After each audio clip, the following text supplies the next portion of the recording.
The smell hit Diego first. Not the expected scent of frightened animals, but something far worse. Death, mixed with chemicals meant to mask it. In the darkness of the pet transport van, wedged between stacked carriers labeled live animals, the 19-year-old Nicaraguan pressed his hand over his nose, trying not to gag. Beside him, his friend Carlos was already retching quietly, the sound barely audible over the van's engine. They'd paid $8,000 each to hide among supposedly sedated dogs being transported across the border, but the animals weren't sedated. They were corpses, and their bodies were stuffed with something that would bring down not just two desperate migrants, but an entire cartel operation. The plan had seemed clever when explained in the warehouse outside Tijuana. Pet transportation across borders was common. The smuggler had assured them. Americans loved exotic breeds, and Mexican dealers regularly supplied them. The paperwork was routine, inspections cursory. Who would thoroughly search a van full of barking dogs? The sedation was just to keep them calm during transport, perfectly legal and humane. Diego had been desperate enough to believe it. Back in Nicaragua, his journalism about government corruption had made him a target. His editor had been found dead, officially a suicide. Diego knew he was next. When distant relatives in Los Angeles offered to pay for safe passage, he grabbed the chance.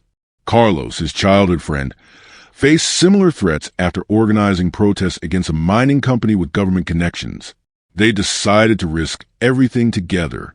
The smuggler, who called himself Veterinario, had shown them the setup with pride. A legitimate-looking pet transport van, complete with ventilation systems, water dispensers, and official-looking documentation. The carriers were stacked in rows, leaving hidden spaces where humans could crouch. The dogs would provide perfect cover, their scent masking human odor, their presence explaining any sounds or movement. They'd even met some of the dogs, or what they thought were the dogs. Friendly pit bulls and German shepherds in a pen behind the warehouse, clearly well cared for. Veterinario had explained these were the display animals, shown to border agents if necessary. The actual transport animals were already sedated and loaded. Diego, who'd grown up with dogs, had felt reassured by the healthy animals, not realizing they were props in a much darker operation. The loading had happened at night. Diego and Carlos climbed into their designated space, a gap between carriers in the middle of the van. Through ventilation holes, they could see glimpses of the cages around them, shapes that might have been sleeping dogs barely visible in the darkness. Veterinario gave them water bottles, protein bars, and most importantly, GPS-enabled phones to call for pickup once they reached Los Angeles. The journey to the border had been uncomfortable but bearable. The van's climate control kept the temperature reasonable, and the sound of its engine covered any noise they might make. Diego had even dozed briefly, lulled by the movement and illusion of safety. They were just cargo among cargo, hidden in plain sight. The border crossing at San Ysidro should have been routine. Pet transportation happened daily, and Veterinario's paperwork was supposedly impeccable. But as the van slowed for inspection, something went wrong. Through the ventilation slats, Diego saw more agents than usual, drug-sniffing dogs circling vehicles. A major inspection was underway, probably random, possibly targeted. Either way, their simple crossing had become complicated. That's when the smell began. Whether it was a van stopping, the air circulation changing, or simply time catching up with whatever was in those carriers, the odor of death became unmistakable. Diego realized with growing horror that the shapes in the cages weren't sedated animals. They were dead ones, and they'd been dead for a while. The sedation story had been a lie to explain why the dogs wouldn't move or make noise during transport. But why transport dead dogs? The answer came with equal horror, as Diego noticed something else. Several of the carriers had been modified, their bases thicker than normal. In the growing light of the inspection area, he could see packages wrapped in plastic tucked beneath the corpses. The dead animals weren't just cover for human smuggling. They were concealment for drug trafficking. He and Carlos had paid to hide in a mobile morgue doubling as a narcotic shipment. The inspection began with document checks.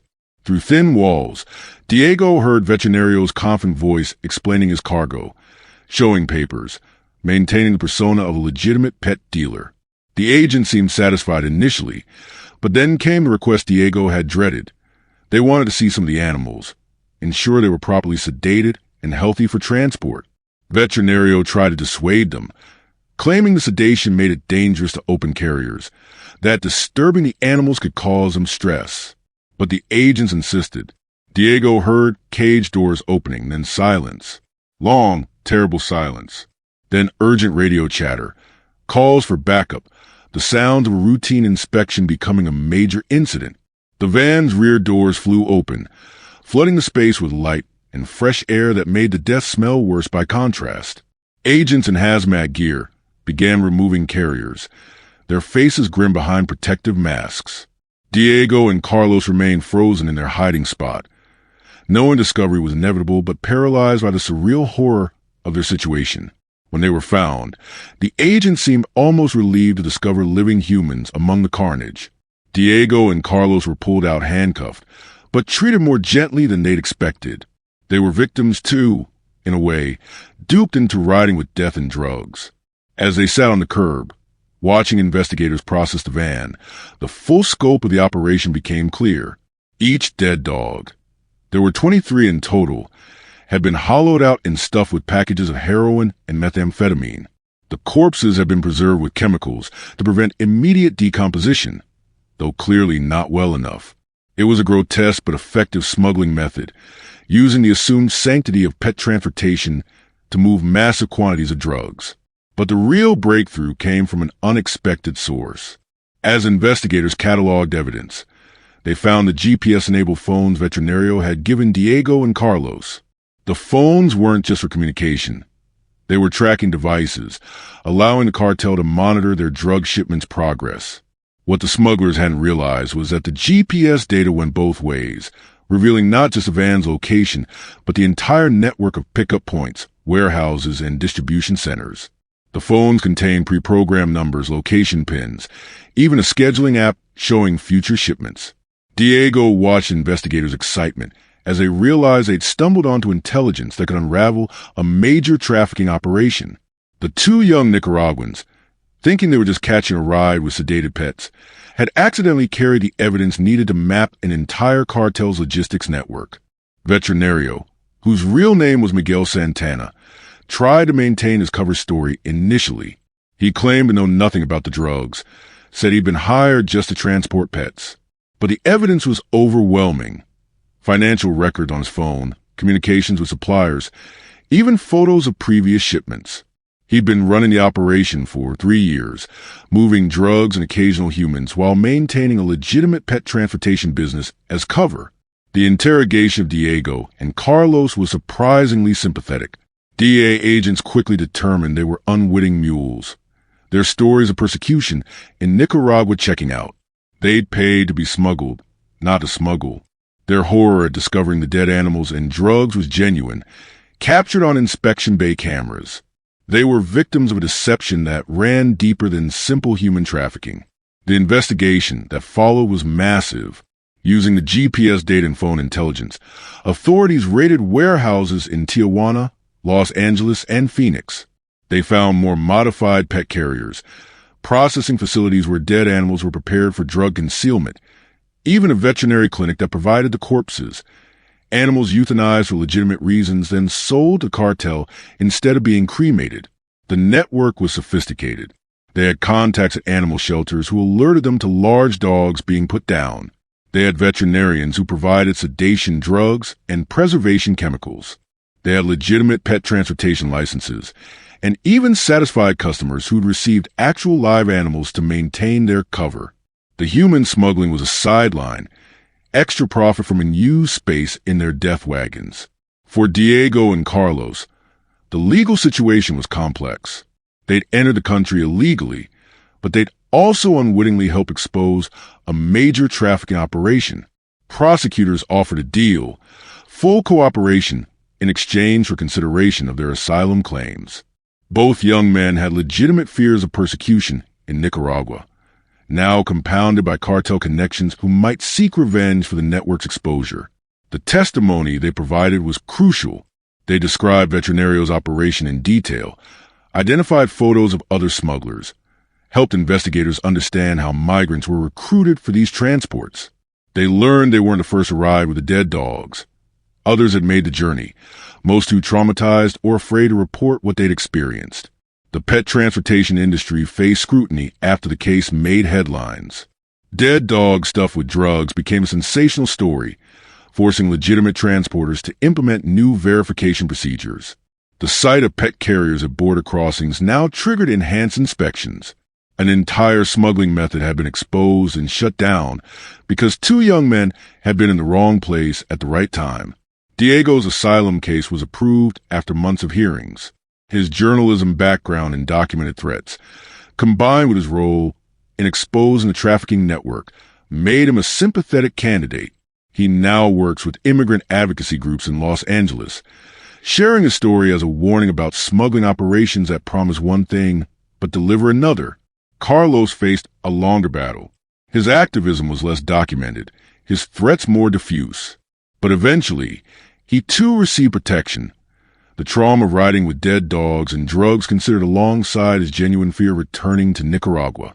He works construction now, sending money home to family, while building a new life haunted by the memory of that death-scented journey. The warehouse outside Tijuana was shut down, but others surely opened. The demand for creative smuggling methods ensured new operations would emerge. But the pet transportation route was burned, too exposed, too risky after the massive investigation. Veterinario received 25 years for drug trafficking, his pet dealer persona revealed as a cover for moving hundreds of kilograms of narcotics. The GPS phones that were meant to track drug shipments became key evidence in prosecutions. The data revealed routes, schedules, contacts across multiple states. Dozens of arrests followed, though the cartel leadership remained untouched, insulated by layers of expendable operators. Diego and Carlos had accidentally carried the thread that unraveled part of the network, though the tapestry of trafficking remained largely intact. Years later, Diego still can't stand the smell of certain chemicals, the ones that remind him of preserved death in that van. He thought he was hiding among sleeping dogs, had imagined their warm presence as comfort during the journey. Learning they were corpses stuffed with drugs had been a violation of trust, so completed redefined his understanding of human cruelty. He speaks at immigration forums sometimes, warning about smuggling operations that hide their true nature. How many others had ridden with those dead dogs? How many had stayed silent, too traumatized or afraid to report the horror? His story serves as testimony that not all border crossings are what they seem, that desperation can lead people into scenarios beyond their darkest imagination. The dead dogs haunt him still, not just their smell or the grotesque use of their bodies, but what they represented: innocence exploited, trust betrayed, life perverted into a tool for profit. He'd paid $8,000 to hide among pets, had instead traveled with death and drugs, becoming an unwitting participant in a trade that valued nothing beyond successful delivery. The pet transport van was eventually destroyed, but not before serving as evidence in multiple trials. Investigators documented every modification, every hidden space, every carrier that had held corpses and contraband. It became a teaching tool for border agents, an example of how trafficking organizations could corrupt any legitimate business into a smuggling operation. Diego and Carlos remained friends, bonded by shared trauma and unexpected survival.